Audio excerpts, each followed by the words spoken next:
Hola, hola, ¿qué tal? Muy, pero muy buenos días, mis queridos holgazanes. En el video tutorial de hoy quiero hablar de las fuerzas intermoleculares y de cómo resolver los ejercicios cuando se les presentan en los parciales, ¿sí?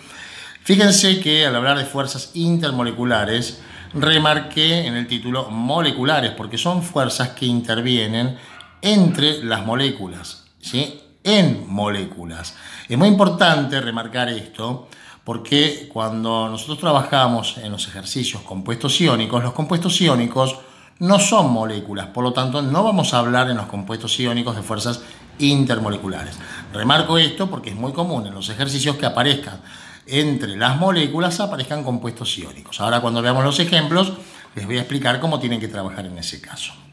Bueno, cuando analizamos las fuerzas intermoleculares que puede haber en un grupo de moléculas, hablamos de tres tipos. Vamos con el primer tipo de fuerza intermolecular, que es la fuerza de London, también conocida como dipolo transitorio o dipolo inducido. Dentro de las fuerzas intermoleculares, estas son las fuerzas de menor intensidad. ¿Por qué es importante estudiar las fuerzas que se generan entre las moléculas? Porque ese estudio me va a permitir determinar si la sustancia tiene puntos de ebullición, puntos de fusión bajo, mediano o elevado, ¿sí? Cuando las moléculas están más fuertes unidas entre sí, imagínense un líquido, vamos a tener que entregarle mayor cantidad de energía para poder romper esas uniones, esas fuerzas, y a permitir que ese compuesto pase, por ejemplo, del estado líquido al estado gaseoso. Entonces, cuando más intensas sean las fuerzas intermoleculares, regla general, más alto es el punto de fusión y más alto es el punto de ebullición.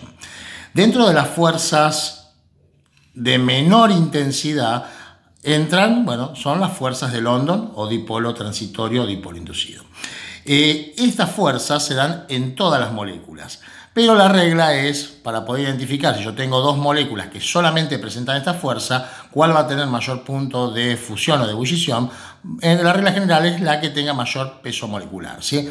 Cuando la molécula tenga mayor peso molecular, es esperable que tenga obviamente más protones. Al tener más protones tiene más electrones y es más fácil inducir a esa molécula para que forme lo que se llama un dipolo transitorio o inducido.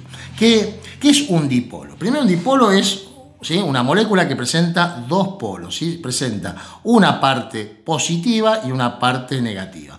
En realidad lo que vamos a hablar son de densidad de cargas. Densidad de cargas positivas, densidad de cargas negativas.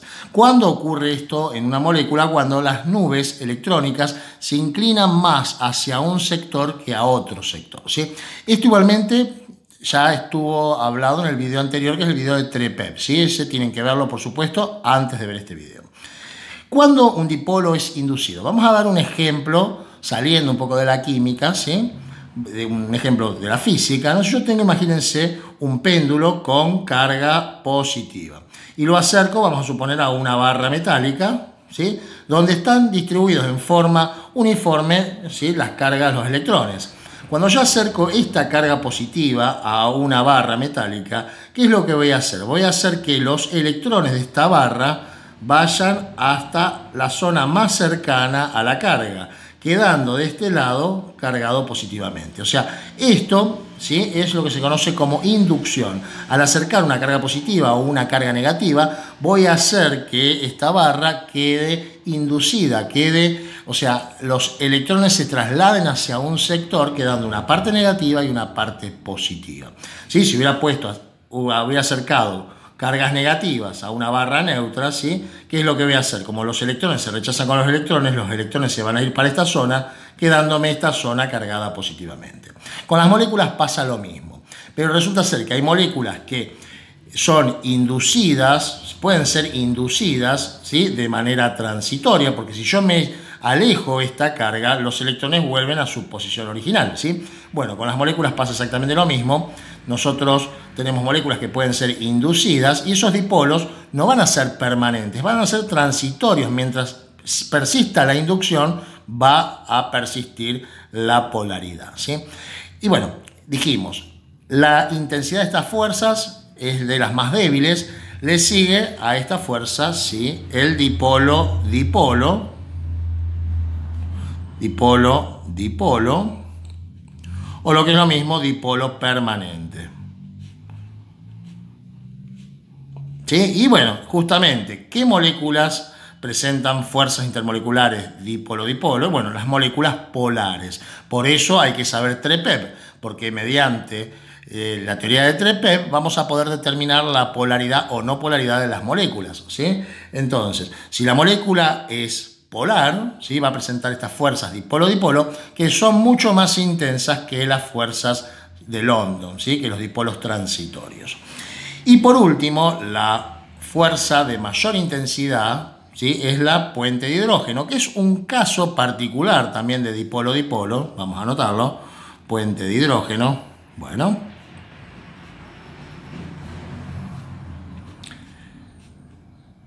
es la más intensa de todas, ¿sí? Y no se da en cualquier molécula. Dentro de las moléculas que ustedes trabajan, ¿sí?, que les van a aparecer, vamos a tener al agua, al ácido fluorhídrico, ¿sí?, y al amoníaco. Para que se den, dentro de las moléculas que ustedes estudian, hay muchas más moléculas que presentan, ¿sí?, cuando vayan avanzando en las químicas, y es más en la biología también, van a encontrarse con que hay moléculas orgánicas, ¿sí?, como los alcoholes, los ácidos orgánicos, y después van a haber moléculas muy importantes como el ADN, ¿sí?, como las proteínas, que también presentan puente de hidrógeno.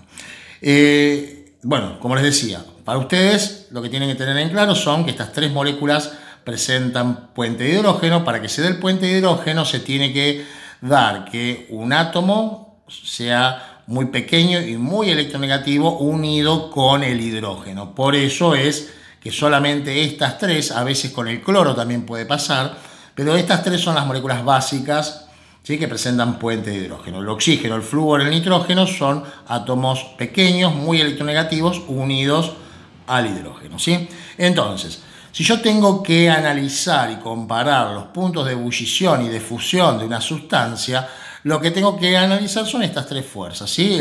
Si una molécula presenta solamente, por ejemplo, fuerzas de London y otra molécula presenta puente de hidrógeno, es obvio que la fuerza que va a tener mayor punto de ebullición y de fusión va a ser aquella que haga puente de hidrógeno. Vamos a hacer unos ejemplos clásicos que suelen aparecer, ¿sí? Vamos a suponer primero un ejemplo en donde tenemos, por ejemplo, fosfina, tenemos fluoruro de potasio y tenemos trióxido de azufre. Entonces, ¿cómo es el análisis? Bueno, lo primero que tengo que identificar yo, lo primero que voy a mirar es si alguna sustancia es un compuesto iónico. Vamos a suponer que el enunciado me dice que tengo que ordenar de acuerdo a punto de ebullición decreciente, o sea, de mayor a menor. Entonces, lo primero que identifico es que este compuesto, que es el fluoruro de potasio, es un compuesto iónico. Y como ustedes saben, los compuestos iónicos forman redes cristalinas y las fuerzas que se dan son fuerzas de tipo electrostáticas, o sea, muy intensas. Los compuestos iónicos van a ser aquellos que tengan los puntos de ebullición y de fusión más altos que todos. Entonces, yo ya identifico este compuesto como iónico, entonces yo ya sé que le gana a todos. Entonces ahora tengo que analizar entre estos dos compuestos, y estos dos compuestos sí son moléculas. Entonces, ¿qué es lo que hacemos? Bueno, hacemos la estructura de Lewis y analizamos mediante TREPEP si presentan polaridad, si son moléculas polares o no. En el caso de la fosfina, bueno, tenemos al fósforo que tiene 5 electrones, el hidrógeno, 3 hidrógenos que se unen de forma covalente simple con el átomo central. Entonces, tenemos acá un átomo central unido a 3 átomos laterales y le queda un par de electrones libres. Según la teoría de TREPEP, nosotros analizamos que la geometría que va a presentar, la geometría electrónica, va a ser tetraédrica, y la geometría molecular va a ser piramidal. Esto es una molécula polar, ¿sí? Entonces, tenemos la de mayor punto de ebullición es el fluoruro de potasio. Ahora estoy comparando la fosfina con el trióxido de azufre. Entonces, ¿qué vamos a hacer? Bueno, hagamos la Lewis del trióxido de azufre. El azufre tiene 6 electrones de valencia, los oxígenos también.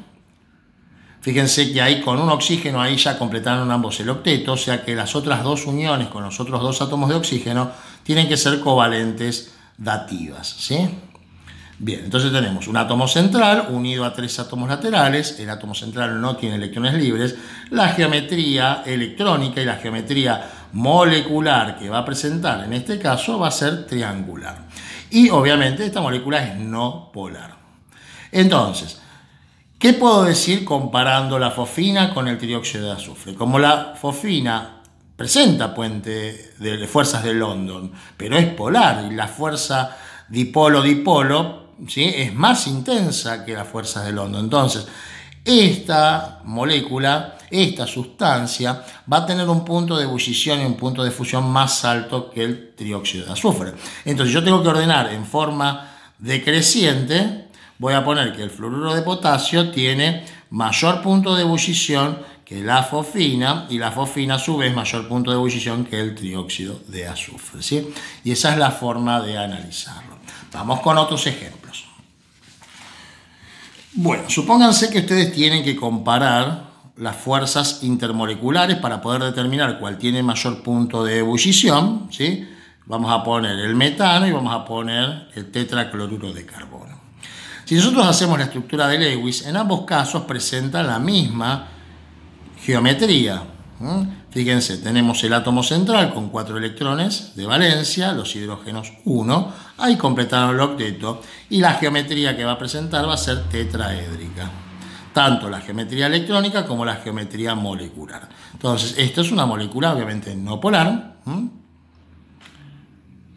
Ya vemos que no entra dentro de los ejemplos que yo les di que forman puente de hidrógeno. Lo mismo pasaba con este ejemplo. Acá ninguna formaba puente de hidrógeno, por eso no lo analicé. Estoy analizando ahora, bueno, primero si son polares o no, y en el caso de no ser polares ambas, bueno, vamos a determinar cuál tiene mayor punto de ebullición de acuerdo a su peso molecular. En el caso del tetracloruro de carbono tenemos, ¿sí?, 4 cloros, que cada cloro tiene 7 electrones de valencia. Entonces, de esa forma se une de igual manera, ¿no?, que lo que acabamos de hacer recién con el metano. Tenemos un átomo central unido a 4 átomos laterales. También presenta geometría electrónica, geometría molecular tetraédrica. Obviamente esta molécula también es no polar. Entonces, si yo tengo que decir cuál de estas dos moléculas presenta mayor punto de ebullición, ahí, como solamente la fuerza que entra en juego es la fuerza de London, ahí sí entra el peso molecular. O sea, esta molécula, el tetracloruro de carbono, tiene mayor peso molecular que el metano. Por lo tanto, el punto de ebullición va a ser más alto, el de mayor peso molecular. O sea, el tetracloruro de carbono tiene mayor punto de ebullición y de fusión que el metano. Bien. Ahora una cosita, imagínense que aparece una tercera molécula que es, vamos a ponerlo así, ¿sí? O sea, es lo mismo que nosotros representamos acá, con la salvedad de que en vez de estar sustituidos los 4 hidrógenos, como en el caso del metano fueron sustituidos los 4 hidrógenos por 4 átomos de cloro. Acá fueron sustituidos solamente 3 átomos de hidrógeno. Bueno, me va a quedar una geometría igual, tetraédrica, pero hay un detalle que yo quiero hablar con ustedes, ¿sí? Fíjense acá. Si bien la geometría que presenta esta molécula es tetraédrica, la diferencia de electronegatividad carbono-cloro no es la misma que carbono-hidrógeno. Por lo tanto, el momento dipolar generado acá, carbono-cloro, va a ser de mayor intensidad que carbono-hidrógeno. En cambio, acá los 4 momentos dipolares que se generaban eran todos iguales, de igual magnitud, quiero decir, y se anulaban entre sí. En este caso, como no está unido a 4 átomos iguales, esta molécula sí presenta cierta polaridad. O sea, debemos decir que esta molécula tiene un momento dipolar distinto de 0, ¿sí? Igual tienen que ver 3 P antes de entender esto, ¿sí? Entonces, esta molécula sí presenta polaridad. Y si yo tuviera que compararlas con estas 3, ahora esta es la molécula que mayor punto de ebullición y fusión va a tener porque presenta polaridad. Entonces tengan en cuenta, ¿sí? Una cosa es una forma general, ¿sí?, tetraédrica, que diga AX4 sin pares de electrones libres. Bueno, X4 que se refiere a que está unido a 4 átomos iguales, ¿sí?, como en el caso del metano o como en el caso del tetracloruro de carbono. En este caso, si bien presenta geometría tetraédrica, los 4 enlaces no son iguales, ¿sí? Bien, vamos con un ejemplo más y con eso redondeamos el video. Supónganse que yo tengo que comparar los puntos de fusión y de ebullición de estos hidrácidos. Bueno, vamos a suponer que me dan los valores. Vamos a agregar también el agua, ya que estamos. Me dan, vamos a suponer, el punto de la temperatura de ebullición del ácido iohídrico es menos 35 grados Celsius. Del fluorhídrico es 19,5 grados Celsius. Del ácido clorhídrico es menos 115 grados Celsius. Y del agua 100 grados Celsius. ¿Sí? Ahora, si a mí me dan estas 4 moléculas y me dan estas 4 temperaturas y yo tengo que unir con flechas, por ejemplo, ¿cuál con cuál uno? O sea, ¿cómo voy a hacer ese análisis? Bueno, en primera instancia, lo que vemos es que todas las moléculas, las 4 moléculas que yo puse acá, son polares, ¿sí? Porque, por ejemplo, yo tengo el ácido iohídrico, tengo hidrógeno y yodo, ¿sí? O sea, y hacemos la Lewis, bueno, ahí estamos. El yodo tiene mayor electronegatividad que el hidrógeno, por lo tanto, se va a generar, ¿sí?, que la nube electrónica se incline para este lado, generando una zona de densidad eléctrica negativa acá y acá una zona de densidad eléctrica positiva. Al ser átomos distintos, ¿sí? Si hubiera sido hidrógeno 2, yodo 2, cloro 2, bueno, estas moléculas no presentan polaridad, pero en este caso sí. Entonces son las 4 polares. Entonces, ¿por qué el agua tiene mayor punto de ebullición que el fluorhídrico, el fluorhídrico mayor que el clorhídrico y que el iohídrico? Bueno, entonces lo siguiente que vamos a mirar es que hay 2 moléculas acá que hacen puente de hidrógeno, y el puente de hidrógeno es muy intenso, es 10 veces más intenso que las otras fuerzas intermoleculares. Entonces, yo ya acá veo que el ácido fluorhídrico y el agua hacen puente de hidrógeno. Entonces ya fíjense que son los 2 valores más altos. Y también se pueden preguntar ustedes, bueno, el ácido fluorhídrico y el agua, las 2 hacen puente de hidrógeno. Las 2 son polares, las 2 tienen fuerza de London. ¿Por qué el agua tiene un punto de ebullición más alto que el ácido fluorhídrico? Y ahí es donde entra en juego lo siguiente. Cuando se une el ácido fluorhídrico con otra molécula de ácido fluorhídrico mediante el puente de hidrógeno, ¿sí? Vamos a suponer que este hidrógeno se está uniendo mediante puente de hidrógeno contra otro flúor de otra molécula de ácido fluorhídrico, ¿sí? Bueno, fíjense que la unión va a ser en forma lineal, o sea, una molécula se une con una a su vez con otra y así sucesivamente. En el caso de la molécula de agua, se forma algo que se llama reticular, o sea, en forma de red. ¿Por qué? Porque al tener 2 hidrógenos, estos 2 hidrógenos van a permitir, este hidrógeno se va a unir con otro oxígeno, este con otro, pero a su vez cada una de esos 2 moléculas de agua que se van a unir a estos hidrógenos, a su vez tienen 2 hidrógenos cada uno. Entonces se forma una red. Y eso determina que la temperatura de fusión, la temperatura de ebullición, en este caso del agua, sea mucho más alto que el resto. Y es una característica muy importante, ¿sí?, para la vida. ¿Sí? El agua tiene un montón de cosas, de características que son muy importantes para la vida. Una de ellas es que tiene un punto de ebullición alto. Entonces, ya habiendo comparado estas 2, vamos a ver qué pasa con estas 2, ¿sí?